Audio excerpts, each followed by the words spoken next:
record this part of the class because we don't have it before. Whoever can turn the video cameras on, that's great. If not, you can listen incognito if you'd like.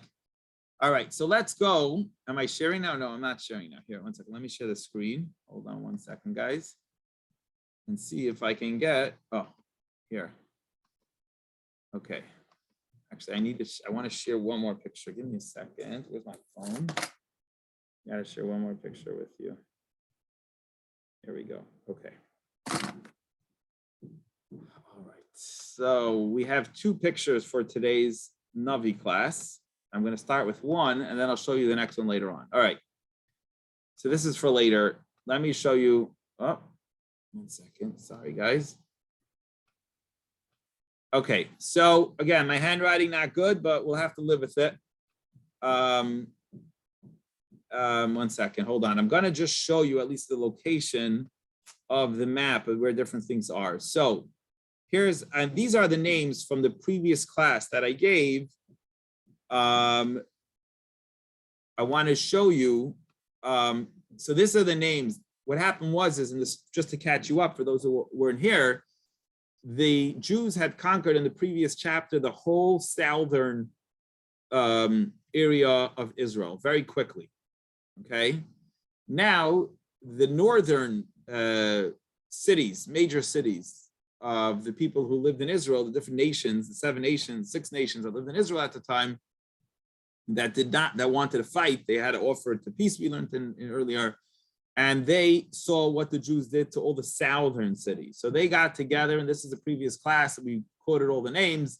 They got together and they said enough is enough, and we are going to do the strike against the Jews who were living in Joshua's camp, right on top. This is the Dead Sea over here, and there's a place called Gilgal, right? That's where that area, that's where the Jews camped, right here, right on to the north of the Dead Sea, and they're all getting together. Everyone's joining together to preempt a major attack like the Jews have never seen before, and this time it's going to include chariots and everything, and they're planning a surprise attack against the Jewish people. And that's what we learned last week. And we quoted all these different Dar and Madon, I forget the names already, even that we learned. Shimron, everybody got together. I think we learned 8 or 9 different major cities got together to wage a major attack against the Jewish people.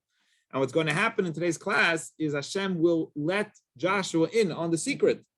And Joshua will wage a preemptive attack while they're in battle and will wipe them out again. We learned in the Navi the other day when we were learning about the first attack that it's a good thing when they all get together, and instead of having to fight them each in their own city, they're all together in one shot and quickly chase them out of Eretz Yisrael. What's going to happen. Now, I'm going to show you just maybe 3 locations, okay, or 4. They're going to go to the area called Merom. That's near, I think maybe this is like near the Kinneret over here. At least then it was called Merom. They're all camped over here in that area near Merom. And the Jews will chase them.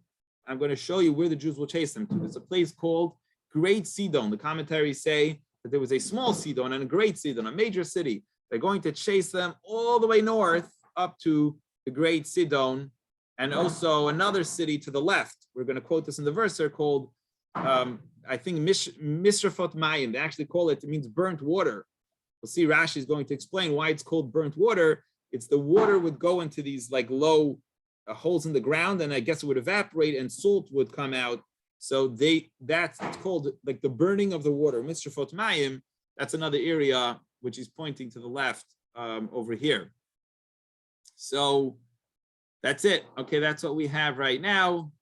I think they're also going to chase them. We'll see some more in the text that I'm going to bring up, God willing. But you're going to see a little bit at the surprise attack that Hashem tells them that they're going to chase them all the way to these faraway places. Also, I don't want to miss, there's another thing called Hazor or Chatzor. We'll see in the verse now. This city right here, I'm pointing to it now, Chatzor, that was the city that kind of led the revolt. So unlike all the other cities, they're going to burn it to the ground. The commentaries explain 2 reasons. Either one, because they were the ones who instigated, so all the other cities will be left intact, but they will burn that down as a lesson to everyone, or to remember the great miracle, or at least that they were the ones who instigated. They're going to burn that city down, but leave the other cities up. Another thing the Rashi brings from, it was a tradition actually. Moshe Rabbeinu told Yeshua that when they fight Hazor, even once they beat them, they have to burn this city down to the ground, as everything's being done based on the instructions that Yeshua got from Hashem directly or from Moshe Rabbeinu. And therefore, this, I'm pointing it out again, Great Sidon, Misrafos Mayim, both of these cities they will run away to, and also Chazer will be burned to the ground. So keep eye as we learn now the text inside in today's Chumash. All right, let me shut off this spotlight thing here that I have on. Oh, 1 second, sorry guys. Okay, so let's learn together. We're holding verse 6, I believe, in the Navi today. Hang on 1 second. And we'll learn this together inside this surprise attack. So the previous lesson, we learned about them all getting together.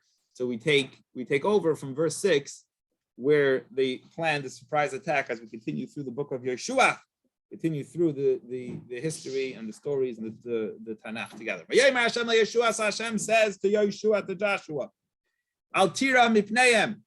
Don't be afraid of them. They're gathering together. Let me tell you what's going on. There's a group gathering together. And don't be afraid of them. Ki macher ka'es, tomorrow at this time. Ka'es hazais at this time. Anochi noisein es kulam chalalim b'fnei Yisrael. I'm going to make them all slain people, dead bodies before the Jewish people. As Susayim Ta'akar, and he gives them a very interesting commandment. I want you to cripple their horses. And burn their chariots by ash and fire. Commentators all discuss this, that first of all, if not for God telling you to cripple the horses, that would obviously be prohibited. In Jewish law, we have a command of being kind to animals. For some reason here, this one time, Hashem wanted the Jews to immobilize the horses and burn the chariots. And one of the reasons the commentaries give is that, what's a natural thing for a army to do once they win a war? You take the tanks, you take the missiles, you take the planes. Here Hashem's basically telling them, don't, even once you win them, don't take the chariots and the guns and the stuff. You should handicap them. You should make it that the horses can't anymore fight, and you should make it and not take the chariots and not use it instead of burning it in a fire. And they say the lesson here is that although they were being attacked by an army, or there was a fight against a major army beyond their imagination, what they expected at the time, Hashem said, this is not won by physical might. It's a good lesson today, even in Israel. The success of the Jewish people does not come from having cavalry and good, because we have the best technology and stuff. That's a very big mistake that we make in life. When we rely on our strength comes from Hashem. So how does Hashem show them this lesson? The commentators want to say, by telling them, don't take the chariots, don't take the horses, that this is the first time you're being attacked in such a way. We want you to handicap them and burn the chariots so that 1 second, sorry guys, hold on. I want to make sure I'm recording actually. Is it recording? Yeah, it's still recording. Good. So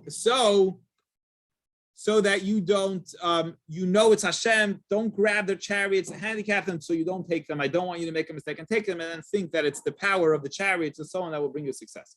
Yeshua, so Yeshua came, and the whole nation to a war with him, on them. Merom, I showed you on the map, the city of Merom, where the water was, by the water of Merom.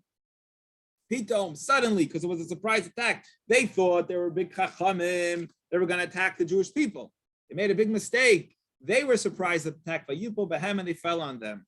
So all of a sudden, they have everyone that they needed to fight in one place. God gave them into the hands of the Jewish people. Vayakum, and he smote them. Vayirdafum, and they chased them.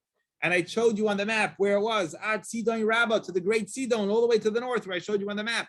Bad Mr. Fais Mayim, until where the burnt water was. That was another area. I told you why. You see in the note here, Rashi says, he brings from Targum Yonason, one of the translators of the Torah, that there were ditches for the sea, and they would make these dishes, the water would flow into them, and they would evaporate and become salt. So it was called Misrafot Mayim. That's where they would burn the water, and that's the area they ran to the north. I showed you in the map where it was.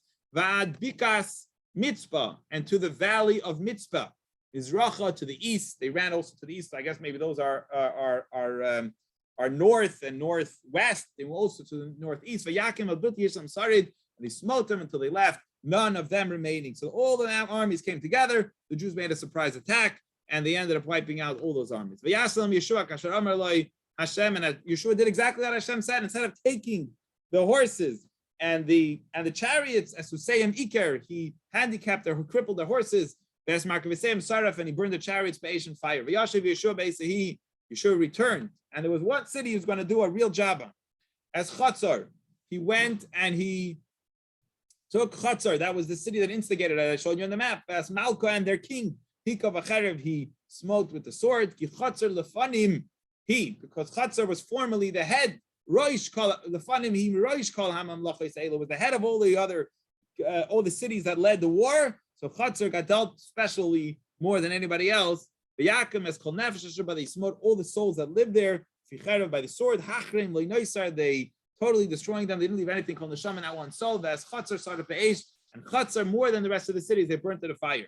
However, all the other cities of the kings, all the kings that attacked with their kings, Yeshua smote them. And he smote them with the sword. He totally destroyed them. Exactly like Hashem told them. However, the cities that were still standing, that were fortified with walls, he didn't burn them, he left them. They could use them now. Besides the one city of Chatzar, the Vadasar of Yeshua told them that they need to burn this city down. As Rashi says here, that Hashem told, Moshe told Yeshua that this is what Hashem wants, obviously, you have to completely destroy the city. So far we have 3 destroyed cities. We have Jericho, when they came in, the city of Ai, if you remember, you were with us part of the class, that they attacked the Jews and they won originally at one time. And then the Jews ended up winning at the end, but there was a little bit of winning for the city of Ai. They completely burned down. And now the third city that they destroyed was the city of Chatzar, but otherwise they kept the cities intact. And all the spoils of these cities, that they attacked, and the cattle, there was maybe a lot of cattle there. Buzzes Lahem, and Yisrael, the Jewish people took it for themselves. And they got everything that was there. Adam, Hiku, only the man, they smit. I remember as Hashem commanded us before, Hashem commanded they have to get rid of anyone that lived there, gave them a chance to leave. If they didn't want, they had to stay and fight. By the sword, until they eradicate them, like they didn't leave over any soul. The commentaries say, and we'll see this later on, it's not true. I mean, of course, it's true what the Torah is saying, but it's considered, like we'll see in a minute, that they maybe of those cities, they got rid of them. But the truth is, there were still a lot of locals left there, and it's going to cause tremendous pain to the Jewish people because they're going to instigate and teach the Jews their culture and get them to start serving idols. And that means the end of the Jewish people, as well, the end, not the end, God forbid, but that means destruction of the Jewish people. And I'm going to show you one more map with my beautiful handwriting. You're going to see, hold on one second. Here. Oh, okay. So this map here is of, let me get the spotlight here. Okay, so basically, this is a map of Israel, right? Not the best map, but the map that we have. So he's going to tell you that Yeshua basically conquered the whole Israel now, right? He conquered the south in the previous chapter, chapter 10. Chad conquers the north in the current chapter, chapter 11, and he basically takes the whole land. As I mentioned, the commentators will bring it here. But it's not really, unfortunately, there was still a lot of pockets of people left. Although he generally conquered Israel, it was chick-chock very quick. They still didn't get rid, didn't have enough courage, or maybe they're too lazy, whatever it is. They couldn't see, they still had people left. But what areas did they conquer? So let me do the simple ones first, and then we'll get to one very interesting one's a little complicated. So the land that they conquered was from the Dead Sea until the Kinneret, right? Everybody knows where it is. This is my beautiful map of the Dead Sea going to the Kinneret here. This is the river, the river going down the Jordan River, coming down. And he calls it the Arba, I think is the word he's going to call it. So one section he's going to explain that Yeshua conquered the whole Arba. That's meaning the area from the Dead Sea to the Kinneret. Then he has another area called Mount Israel. Now the commentaries will want to know, where is that you're referring to Mount Israel? So the commentaries say that's where Israel's mountain. That's who was Israel? Israel's Yaakov. Yaakov's mountain. That's where Yaakov lived. I don't know where exactly you would call in the map, but I know that he lived like in this. We know that when he came back from working for his father-in-law, Yaakov came down south and lived there for a while where Shechem was. I'm not sure. He lived in as he got closer to coming down to his father in Hebron. So I'm not sure where Mount Israel is, but it will quote that mountain. So Joshua conquered the whole, from the Dead Sea all the way up to the Kinneret, which is called Arba, conquered Mount Israel. He went all the way to the northeast, to Mount Hermon, to the foot of Mount Hermon, and also the plains of Gad. I believe it's probably here where I'm pointing to now, because that's the area where the tribe of Gad lived. They lived on the other side of the Jordan River, to the east side of the Jordan River. So I think, I didn't see this in a map, but I'm just recommending quickly what thoughts went through my head. I'm not, though, really don't know this stuff well, but I'm going to imagine that it's here. And there was also a split mountain. The commentaries say either had no trees, or it was a mountain that kind of was split in half. And it's probably going up, because in this section of the verse, he's describing going up north on the east side of the border. So again, I'm just going to guess here. Split mountain is here, mountain of God is here, Mount Hermon is here, and that whole, basically this whole area that I'm pointing to here was conquered by Joshua. The one interesting one, which I left to the end, though it quotes it first, is called Goshen, and that really throws us off, because it says that Yeshua conquered Goshen. What in the world does that mean? We all know, those who've been part of my class will remember, there was a famous city of Goshen, which was in Egypt, which was not in Israel. That's where the Jewish people lived. They stayed in Goshen. So what does it mean that Yeshua conquered the city of Goshen? Fascinating discussion on the commentaries on this stuff. And some want to say that it actually means that they conquered the city of Goshen, but they're not in Israel. They're not in Egypt now. I think one of the ways it's explained is one of the maybe nations here owned or got rights to Goshen, and it kind of came along as maybe like, imagine a country owns another country in another area, so maybe by conquering Israel, they automatically also take rights over an island in the middle of somewhere else. That's one way to explain it, meaning literally, they actually now own a city in the middle of Egypt called Goshen, where the Jews originally lived. Fascinating. That's one way that they interpret it. The other way is that it's a different Goshen. There's two Goshens. Who says it means the actual Goshen that was in Egypt? There's another Goshen, and it's called another area, which we're not sure where it is today, which we're not sure where in the map it is, but there's another area called Goshen. Let's see the verses inside. You'll see what I'm saying. Hopefully this map was a little bit of a help. I wish they had this when I was in yeshiva, like a map, and they would show you. Okay, let's go on and learn, see this inside. Sometimes in yeshiva, if you went through it, maybe they'll just run through the verses, but thank God, with Art Scroll today and the different books we have, you can actually look up the map a little bit. Okay. Verse 15, verse 16. So Yeshua took the whole land. Hahar, he took the mountain.